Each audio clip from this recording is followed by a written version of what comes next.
যে মানুষটা ১ ঘন্টা কথা না বলে থাকতে পারতো না, সেই মানুষটা আজ দিনের পর দিন কথাই বলে না।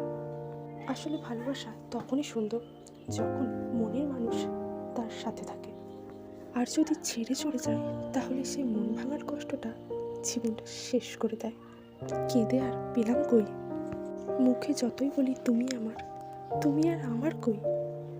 তুমি সেদিনও পরের ছিলে, আর এখনও সেই পরেরই আছো। শুধু তখন অভিনয় করতে, আর এখন অভিনয়টা ধরা পড়ে গেছে। একদিন এমন একটা সময় আসবে, যে তোমাকে আজ কাঁদিয়েছে, সেও একদিন ঠিক কাঁদবে। সে তোমাকে কাঁদিয়ে খুশিতে থাকবে এমনটা কিন্তু নয়, তাকেও একদিন ঠিক কাঁদতে হবে। এটা উপরওয়ালা উপর থেকেই ঠিক করে রেখেছে। শুধু একটু সময় লাগতে পারে। জীবনসঙ্গী যদি বেঈমান হয়, তাহলে তার থেকে কষ্ট আর আঘাত এই পৃথিবীতে আর